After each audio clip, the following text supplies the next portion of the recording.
Hello and welcome to the Knock On KCLR and Scoreline.ie's weekly rugby podcast. We're back. We've been away for a while, but it's been quiet on the local front, so we took a bit of a break over Christmas. But it's great to be joined again by Tom Crotty, James Blanchfield, and Johnny Tobin won't be here today, but will be back on with us over the next couple of weeks. How are you, lads? He's kind of like Brian McFadden, isn't he? He's kind of left the band now, isn't he? He's gone. Sort of, yeah. Looking for a replacement. No. He's a busy man. The irony of it is he's busy with rugby, so fair play to him. He's up the walls. Yeah. Lads, good Christmas, everyone. Okay. Had a good time. Back to normality. Yeah, back to normality with a bang on. It's Monday night, you're sitting there kind of going, is it really happening tomorrow or is it next Tuesday? But look, it's good to be back, isn't it? I mean, a bit of normality back to life, and we look forward to Paddy's weekend now and Easter and the summer and Halloween. Then we do Christmas all over again. Sunshine would be nice. Back on the holidays. I'm looking forward to it. Busy time rugby-wise, lads. There was plenty of interprovincials and all that stuff and plenty of news over the Christmas. Locally, it's quite... Tom, you were meant to have a Southeast J1 final and you got frosted off or cold weathered off. It was due to be tomorrow, am I correct? We're recording this on a Friday, so tomorrow would be Saturday the 7th of January. But it's not going ahead, I understand. Yeah, we got notification there was the last week that Gorey doesn't suit Gorey to play, for whatever reason. So we've been in the throws back and forth. The Southeast Committee have been kind of then came back to us and said that they were cancelling it for the year. There wasn't going to be a Southeast final, but then at the last meeting, I think on Wednesday, it was declared that they wanted to play it, so we're going to get it played at home. They intend to play it sometime during the season, which is it's a pity because we were really geared up for we would have suited us to really play this weekend. It's like we're not out till next weekend. We big game against the Thai next weekend on the 14th. So we're actually playing we're on 13th. We're on Saturday. We're playing on Saturday. So it would have suited us really to have that game. To be honest, it would have, just to get things back on track. But I can understand that it's hard to get a weekend to fit it in, but not playing a Southeast League final, why bother playing the tournament if you're not going to allow a final to be played? It's a great tournament and it's kind of fallen off the wayside over the last number of years. And I remember seeing our lads play a final against Wicklow up in Carlow, up into extra time. It's one of the best games of rugby I saw. It's a competition that needs to get its mojo back, and the only way it's going to get it back is for finals to be played. Well, there's no excuse. I don't understand why, because it was given that the excuse was due to league. It was due to league, due to the league that the Gorey had something to do with their own league, which the league they're not playing until next weekend either. Mm-hmm. So I don't know why or what that's about. You commit to a final. Like a final is a final. If you're missing players, you're missing players. So we had. I can't see the reasoning. Why we can't play a final. As I said to Stephen earlier on, we're having a quick chat about it, and I believe that was a Leinster competition. We would have been told to play, and that's that. Yeah. I know if it was a youth final, you'd be told to play, and that's that, or give the walkover. You would have been handed a trophy because time is precious when you're playing a rugby season or any season, and I just don't understand why it just wasn't put forward. It had to be played there and then. That's it. Because if you put your foot down one year, the following year, then it's done. Like I remember 6-7 years ago, I was coaching the Kilkenny under-18 team, and I called the game off because we just had our numbers were on the floor. We would have been going up to Navan, which is hard enough when you're in the best of health. Scott Ennis was the tournament coordinator. The game was called off. Scott was not happy that it was called off, but 6 weeks later the game still wasn't played, and we got an awful dressing down off Scott for it, and that was only a league match, so. Yeah, well, we're the same. I run a 14th competition, and if people don't play on time, your chances are you get whoever team couldn't play that day will lose the points. And if it's you can't, if you let things slide, or you keep pushing it out and being nice at times, you just have to put the foot down and say this is a final, whether it suits either team. It has to be played on that date. It's amazing when you put something when your foot down and say it has to be played on that date. It's amazing what happens, how many teams will get to have all of a sudden they'll have their team ready to go. So I think you just going forward, they need to be a little bit more serious when it comes to dates on the finals, and have to put the foot down and say, look, that's been played. I mean, okay, you can't rely on weather if the pitch is frozen, and there's no alternative pitch in the day. That's fair enough. That's just weather, and we all have to put up with that. But when the weather is fine and we have a free weekend, it should be just played. Like the Hosey Cup was played last weekend, wasn't it? Yeah, that was it. Like the Hosey Cup play. I mean, you could say it now. I don't know what team Naas had down, but I know that Athy had their full side out, and now they have a full game under their belt, and we don't. Yeah. That's why we're popping down to see the lads tonight. Our boys are down at Kilkenny tonight. That's right. Yeah. To have a joint training session. The reason being is, one, it's good. It's good camaraderie between the two clubs. It's great to be able to do things like that. But on the other fact is, I think we needed some game time, and so did Kilkenny. So it just suits, But it would be nicer to play a Southeast final at the weekend. Yeah. Possibly have a trophy in your hand after. Well, I mean, I don't understand. Back to a day. I mean, Gorley could have had a trophy under her hand, or Carlow could have had a trophy under her hand after. Yeah. It's been a nice start to the season. It's a nice start to the new year. Yeah. Scratching our heads about that one. Oh, absolutely, 100%. Stats, I was just going to ask you, Tom. So you're training with each other tonight. That's great. Like you said, it's a great idea. Who are you up against next weekend in the league? We have a tie Saturday night in the tie. Right. Huge game. Huge game for us. Huge game for a tie. As I say, a tie on a good roll, but with great respect for them. I think everybody in the league has woken up and has the respect, or are now giving them the respect that they deserve. They've worked their way up and have the club is flying over there. But it's a huge game for us because we've had a couple of losses on the trot, so we have to turn that around. We're still struggling with a lot of injuries in the backs. It's to look at Carlow at the moment. Our defense is probably the best in the league, but our attack is probably one of the worst in the league. Going on stats, that's nothing to do. I mean, it's only statistics.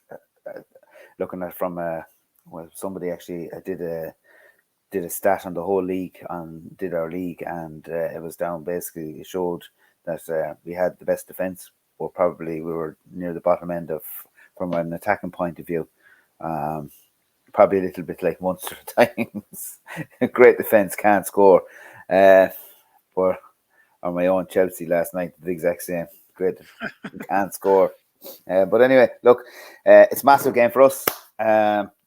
We're back training, good numbers again. Hopefully, it's very hard picking. We have to pick a squad to kind of go down to Kilkenny as they're available, and to get them to travel down, be down there. So most of the squad is available for tonight. So just still a couple of injuries in the backs, missing Dave McDermott, and those still isn't back 100%. So it's just to try and get things back on track.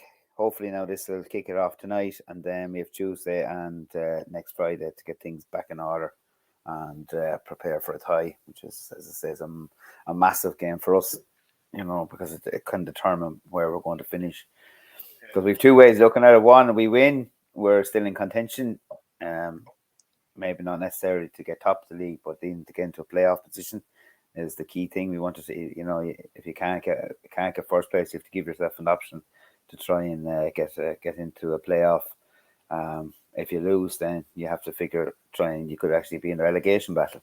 That's how tight our league is at the moment. It's a ridiculous league. You can be top 1 minute and you could be near the bottom the next minute. So, as I say, like it's a huge game. We need all the boys to be back on track, and we're going to need as much support to travel to a tie next weekend.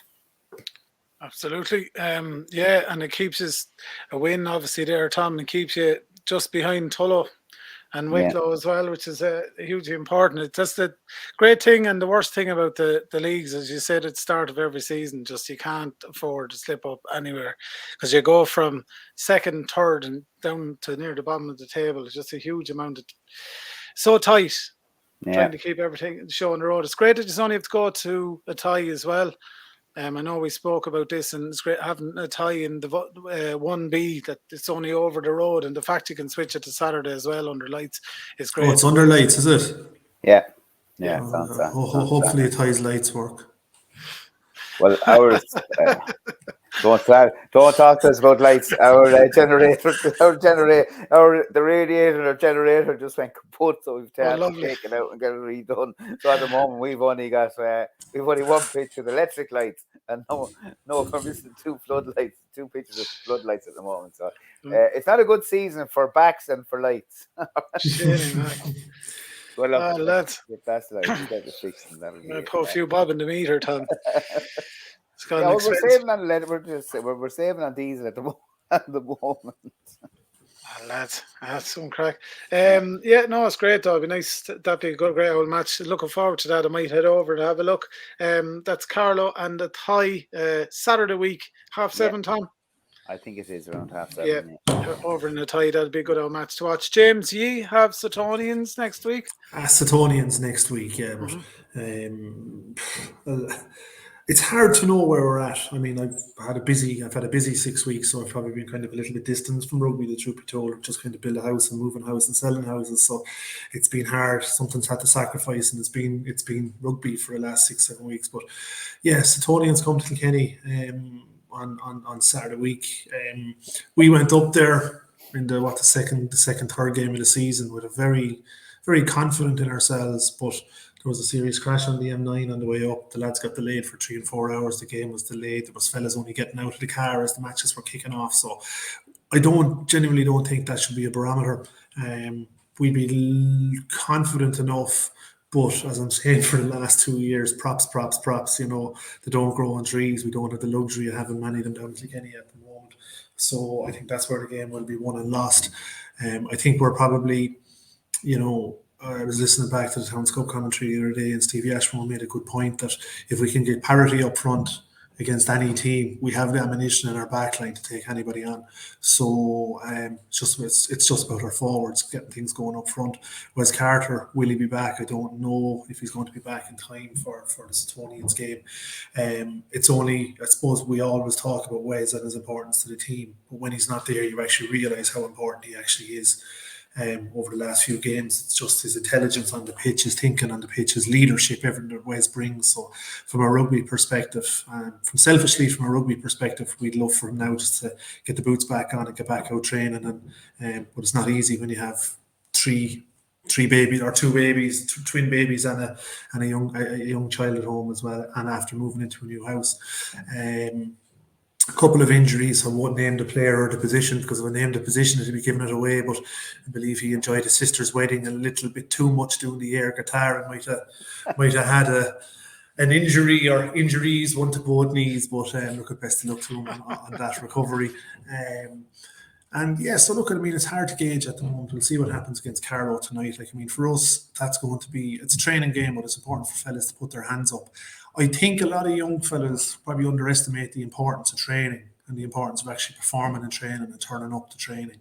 And then some guys can't understand that they're not being picked when they don't train. And it's madness like that you must, to play, you must train, and to train, you must commit. And some young fellas just aren't doing that, and then they're throwing the toys out of the cot if they're not being picked. So a lot will be hanging on what we do against Carlow tonight. And I don't know how tonight's going to be structured, but we have an awful lot of work to do in the league if we want to remain in 1A next season. We have an awful lot of work to do. I think, in fairness to Doc and the rest of the coaches and the large majority of the players, they know what they have to do. But I always speak about minor detail, minor little bits of discipline, how you speak to a referee on the pitch, things like that, how you speak to each other on the pitch as well. It's things like that we're just probably slightly letting ourselves down on. And as I said, I spoke about leadership a minute ago with Wes. we've got to remember that Doc has been largely unavailable for the last while as well through a knee injury. So he should be back as well. So against Sutton. So look, we'll see how it is. I think, as I'm saying the whole time, the success for us this year is what our seconds team are doing. Like, I mean, they're up at the top, challenging for league honours. Now, albeit they were beaten against Ashbourne the last day out, and well beaten by Ashbourne, the truth be told. But the point is that this time last year we were going to play seconds matches with 10, 12 players. And the year before, our president, Dave Matthews, was talking out to fulfil numbers for the seconds team. This year, we have, John Buckley was saying he has about 34 seconds players that he can pick from any week. There's about 50 players out training every week, large majority of that is seconds players. So now there's a thirds team being brought in the next couple of weeks as well, because there's if you're one of those 34, 35 guys who are committed to the seconds, you're not being picked every week. If you're not getting a game, you're going to get browned off and you're going to head off. So those guys are going to need game time as well. So there's a few of us oldies. You wouldn't think I'm nearly 40 by looking at the colour of my hair now compared to Tom's. But Thanks, James. It's all right, lad. You've had a tougher life than I've had, Tom. That's the point. You hit 40. That's it, yeah. But look at it. Everyone's going to need to get some game time in our place. So it's good. Barry Daly, Gary Doyle, and Alan Donovan are looking after the thirds team. So that's going to be good. So a few of us will probably be dusting off the boots for that. Yeah, well, that's good. Yeah, no, it is. J3 competitions are always good to have. Keeps lads interested. I know that Would feeling. you believe it's actually the only cup we've never won? We've won first, seconds, fourths, and fifth cup. We've never won the Anderson Cup. We've lost. We've gotten to one final. I think it was 1988, 1989, and we lost it. Wow. Well, now is your chance. Yeah, there's a good cohort of lads in the club in Kilkenny that have first, seconds, and fourths cups, but have no thirds, no Anderson Cup. There we are now. That's the aim. Lads, James, I'll just keep you for a second. I should have stayed with Tom. Annie, your Kilkenny come back to women. me. I'm not going anywhere. Yeah. Let's go off and make Taylor. Kilkenny women are playing Tullow in Fookstown at the weekend as well. They're back in action and they're still flying high as well. They're flying high. They had their first defeat of the season away to Navan in the last game before Christmas. And it was themselves and Navan that were tit for tat in Division 5 last year. It looks that they'll be tit for tat in Division 4 this year, albeit look at our women have a cushion. They could afford to lose that game. Now look at, you don't want to lose any game. They have aspirations of promotion. They'll want to be taking on Tullamore this Sunday. They'll want to be coming away from that with a win for them, and for, like, in context of the team, in context of the league, this is a pivotal game. You don't want to, after going so long, 6-7 games unbeaten, you don't want to go 2 on the bounce right or after losing. So Paddy and the team, Rosie Miller, captain, Max Irish, all the girls, they're going to be busting to get out there and just win this game on Sunday. You know, while we're on women's rugby, we just want to congratulate Emer Kelly on her who got married over Christmas. Emer, I believe, as well. So I might have been speaking a little bit over the last few weeks on podcast saying that Emer wasn't available, that she might have been injured, but Emer actually made herself unavailable because she was getting married and she is a member of the Defence Forces, and her brother was telling me that she is going away on overseas duty fairly soon. So she's an all or nothing lady. Because she couldn't commit for the whole season, she just stood away for the season, so which was very, very admirable, and I think that's a testament to the person that Emer is, you know. So congratulations to her and best of luck on her overseas deployment. Yeah, no, absolutely. Her name pops up regularly, James, in these podcasts and everything. She's a fantastic person. She's an incredible. She's an incredible athlete. But I've been in her company where she has spoken as well, and when she speaks, you listen. You know, she's very on point, and she's highly respected throughout the club. So she's a loss to the women's team, but their results aren't reflecting that, you know, because if she was there, I'm sure she'd be worth an extra 2 or 3 tries, or, you know, that little bit of leadership that she brings. So look at you, best of luck to her. Absolutely. Any youths news for us, James? Yeah, this is a mad weekend for youths rugby. I think I stand to be correct. I think we have 7 youths home games this weekend. Wow. Yeah, under 14 boys at home to Enniscorthy, under 18 boys home to Enniscorthy, under 18 girls home to Argro. Under 16 boys home to Mullingar, under 15 boys home to Carlow, under 14 girls home to the Wolves, under 14 boys at home to Wexford and under 13 boys away to Carlow. So it's for weekends like this that we built our extension in the dressing room, that we did all the work around the ground where you can actually facilitate all of the teams. They can all have a dressing room. Even though Gary Brickell, who was our youth coordinator, has been doing his best just to make sure that everybody knows where they're going this weekend, because it's one game on top of another game on top of another game. So you must have pulled a few strings there to have all this 6 out of 7 games at home. Sure, look, I mean, it's just we get along with all the coordinators, But look, I mean, there's good things happening. I mean, as I say every year, it's like the Ballyhale Shamrocks thing. You're not there at underage rugby. Your objective is to produce young players, bring them through the steps, bring them through the levels that you can get them into adult rugby, and that you become a self-sufficient club. So, trophies. I met an ex-president of NACE over the Christmas, guy called Paul O'Brien, and his message to me was like, tin can trophies are no good to anybody because you win them and they're gone. Where it becomes important is under 16, 17, 18, where you're developing those guys to get them through to adult, guys and girls, to get them through to adult rugby, and that's what success really is. And our youth coaches are all doing great work. We as a club just have to put a little bit more of a structure around the pathways and systems for how we're actually developing props. Because it's obvious that as a club we have a systemic issue regarding the front row as a whole, that we're not producing front row players. So we need to look at that. That's nothing the coaches are doing wrong. I think it's a systemic thing that us as a club might have to work on. But all of the underage coaches are doing great work, and it'll be incredible to see 7 teams togged out the weekend, boys and girls youth teams, all togged out the weekend, all fully self-sufficient. That's a lot of players to cater for. Absolutely. Jesus, there won't be a bit of sod left on the pitches after that, tell you. Well, in fairness, that's the reason we don't have lights on our main pitch. Jimmy Gary, our groundsman, he minds that pitch like it's a fairway in Augusta. Nobody gets onto it when they're not meant to be. Yeah, no, it's good stuff. Tom, your youth sides, obviously, again, one of your sides against Kilkenny. We have, our under 16 girls are the Rhinos. Rhinos are away. We're away tonight to Enniscorthy. It's the last of phase 1 of the league. If we win tonight, we are playing in Premier. We come second in that part of it, and we play Premier in phase 2. If we lose, we're 4th, and we'll play Division 1. Look, to be honest, it's Premier is probably very tough for the girls, but you have kind of, as a coach, I suppose, you kind of have a niche to kind of be success, kind of play the best. You want the girls to play the best rugby they can. So one party definitely wants them to play that. But if we don't if we don't and we play Division 1, there'll still be very good rugby, very tough rugby in Division 1, and we'll be competitive no matter where we are. So I would just wish the girls the best of luck tonight. That's going to be a tough out game down there, because Enniscorthy are top of their league. We have our under 18s are home to Gorey on Saturday at 12. Our under 16s are away to Byrne on Sunday at 12. Under 15s of Kilkenny on Saturday at 2 o'clock.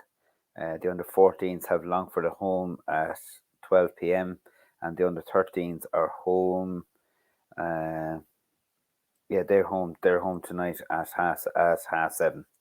So they're youths are in good position. Actually, just again, like James says, it's okay to try and keep your youths going. Because if you don't have them folding into your first and your second team, and my belief is from your under 18s, if you can get 3, 4, 5 players every season to fill in. And stay in Carlow, it's huge numbers every. You're talking, say, 25 players every 5 years, and that's just retaining players. That's not bringing back in, players coming from that might join from other clubs or wherever. But it's so important to have your youths clicking. The only problem, James, if you have a good prop, the chances are they'll be gone. That's the thing. Like we lost our tight head, our potential tight head, Keane Clark. Got his eyes, someone kind of gave him a shiny thing and said, come to Lansdowne. So and play 20s. So he disappeared off to Lansdowne. That's a huge loss for us because we're tight enough as it is for players, but also tight that potentially you have a really good tight head. Hen's teeth. Yeah, well, but then again, we're stuck. We don't have I think when you're developing youth, every club has to start. You start realizing what positions you become. Most teams will have wingers or they'll have full backs, but we will struggle at times to have a quality 10. You need 10s to be coming through. We don't have. We're actually just looking down through the youths as well. And it's just you need more development of that of 10s in the club as well because you need.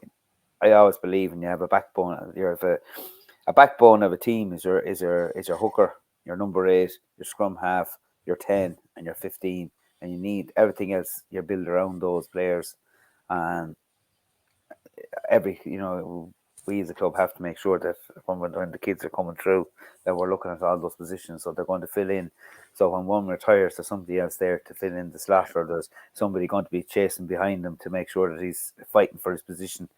Absolutely. Because I think every team, and James, they're definitely coming across that lads become complacent when they don't have competition. They don't. Absolutely. All of a sudden, it's amazing when somebody suddenly arrives in and goes, "Yeah, I'm chasing after your position." How so much of a kick in the ass that it gives to somebody to their game changes when they don't have when you don't have, and it's a natural progression. It's workplace. It's everywhere. If you don't have competition, you become very complacent. So we have to, and it's even going forward, developing players to try and get them into the Leinster setup or wherever. There has to be pathways, and each club needs to show pathways from their minis all the way up and beyond Carlow. But at the end of the day, we want them to stay in Carlow. But if somebody's good enough, you wish them you do wish them the best of luck. When we're speaking about representatives, we had the under 16 Shane Horgan Cup. We had a great win. They had a great win against the Northeast, 31-19. We had Carlow had 3 players on it: James Keogh, Luke Chatton, and Caleb Oglesby. And Tullow had 1 player, Brian Nolan. We had Will Javrenko, the tight head. Yeah, that's right. There you go. There's a tight head. There you go. There you go. There's a tight head. I actually put that down to Noel Devlin, right? Noel Devlin's our CCRO, or YDO in the club, whatever we call him currently. But Noel goes around to the schools, and Noel noticed this fella inside St. John's School and said, "Oh, this chap's never played rugby, but he has something about him. He's big, he's strong." Noel got him out to the club, got him into rugby.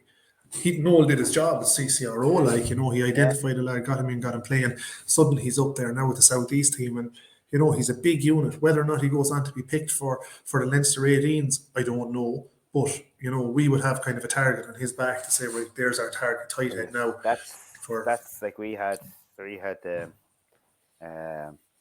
same. We had Tig,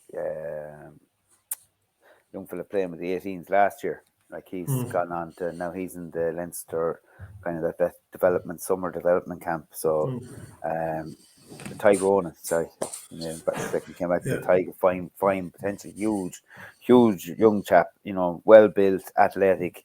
Again, I don't know if we'll see him in the Carlow jersey early because he has guy could have serious potential, but we'd love to see him in the black and amber.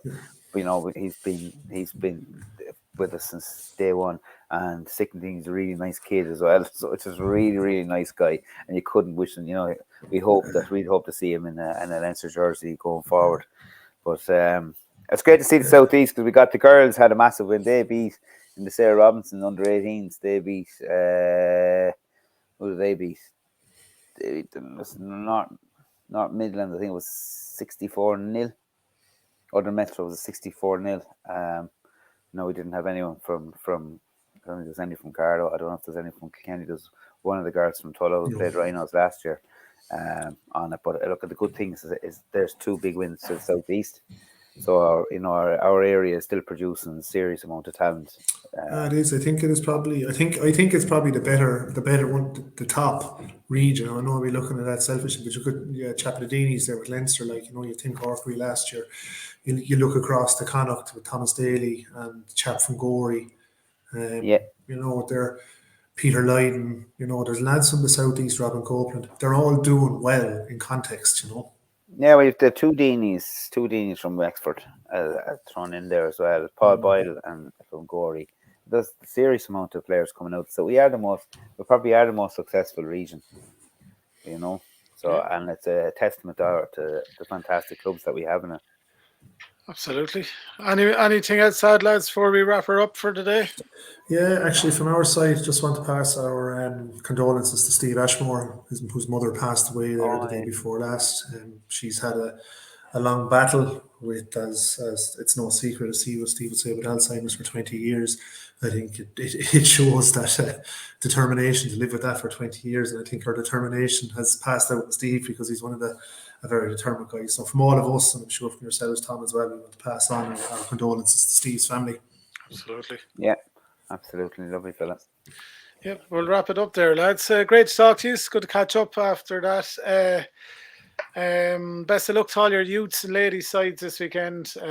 Busy times in Fookstown this weekend. Plenty going on. Carlow coming down tonight, Friday as well, for a bit of a training session. So best of luck to your youth sides and that this weekend as well, Tom. And hopefully he's all learn a couple of bits off this training session and this practice match tonight. We'll catch up with you next week and see how he's got on. That's it from the Actually, if I can, go ahead, sorry, I can't finish it out, and I don't mean to close it out on a bereavement again, but one of, I suppose, our club trustee passed away there just before Christmas, Ray Pembroke. Ray was a past president, club trustee. He served the club, I would say, majority of offices and roles. His son Alan is a past captain. His middle son Raymond is manager of the first team, current club treasurer. So it was a huge shock to us all. But I just couldn't let this finish without mentioning Ray Pembroke and his impact that he's had on Kilkenny Rugby Club for near on 30, nearly 40 plus years. So to his family, we just say thanks, and we extend our condolences again, as we have done a number of times over the last number of weeks. Absolutely, James. Here. Same from us as well. I will finish up the programme back next week. Talk to you then, lads. Thanks for joining us. Thanks, Stephen. See you. Thanks, James.